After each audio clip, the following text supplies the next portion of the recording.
Onda Vasca Conecta. Kale Nagusia, Maider Uriarte.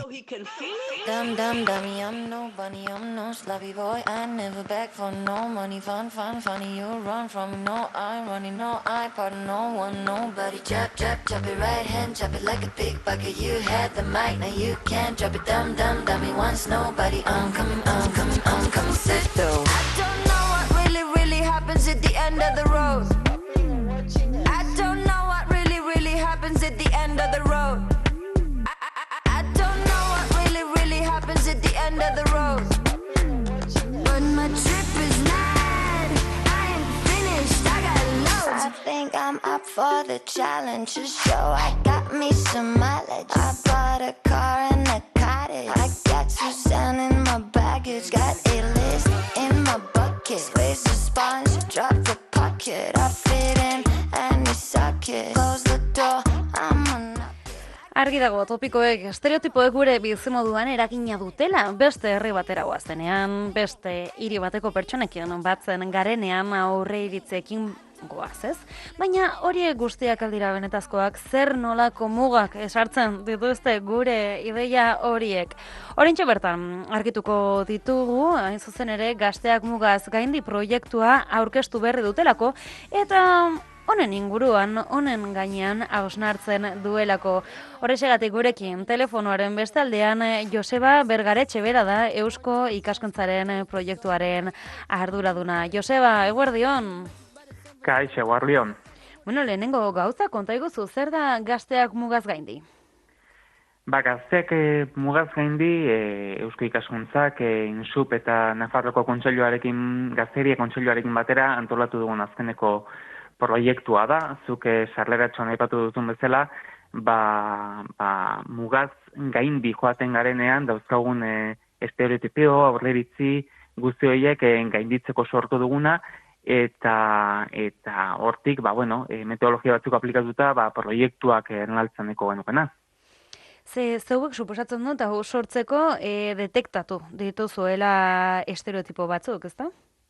Bai, hori da, gainera guk herrian bertan ditugu askotan, ezta? Estereotipo horiek, ze guk muga barnean daukagu, eta askotan hegoaldeko iparraldera joaten geanean, edo iparraldeko bat muga gurutzatu eta bera hegoaldera etortzen denean, askotan zalantzak, aurreiritziak eta ezin egonak sortez ezkigu, ezta? Estres momentuak sortzeraino askotan. Eta bai, horre askotan egoten dira, hizkuntzarekin berarekin lotutakoak, edo beste hainbat eta hainbat elementu ezagutza ezetik, edo ohikotasunetik, ohikotasunean egote ez garen, momentuetan edo sortzen zizkigunak. Eta nola gainditu, suposatzen dut, ezagutzan dagoela gakoa, gehienetan hori gertatzen zaigulako, ez? Hauek badira hemengoak, horkoak, eta batean topatu, hitz egin, eta modu baten edo bestean, esagertzen dira. Hori da, horrelako muga guztia normalean elkarrekin egonda konpontzen dira, eta horregatik espazioak behar dira, eta guk proiektu honekin horrelako espazio bat sortu nahi izan dugu, ezta?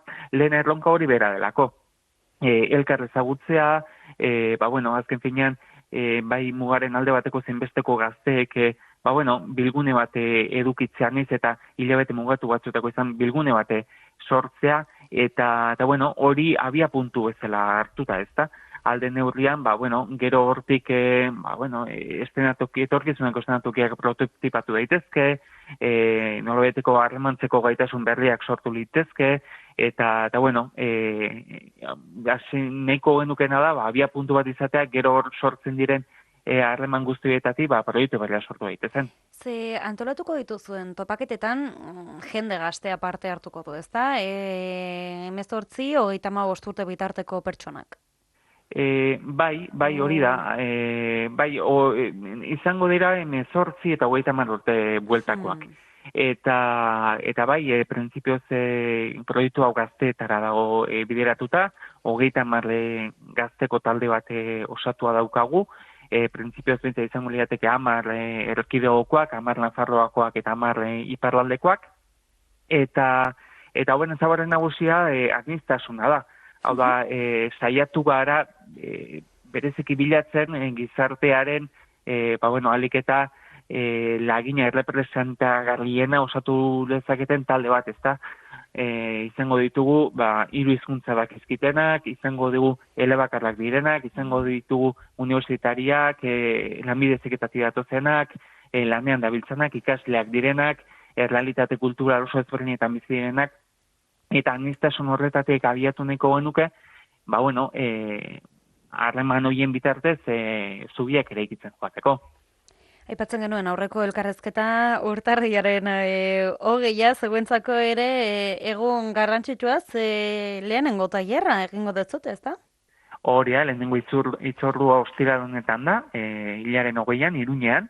Kasu honetan, elkar ezagutza landuko dugu, aurreiritziak eta historituak eta landuko ditugu, eta guretzako eta taldearentzako izango da, lehen bilkura eta elkar ezagutzeko abagunea izango dugu. Eta hortik aurrera beste 4 tailerretan, maiatza bitarte, Baionan, Beran, Hendaian eta Irunen bilduko gara gai ezberdinak lantzeko. Momentuz, zeuen emaitzak ezagutzeko denbora pixkatu beharko dugu, baina Joseba, bai eskatu nahi nizula.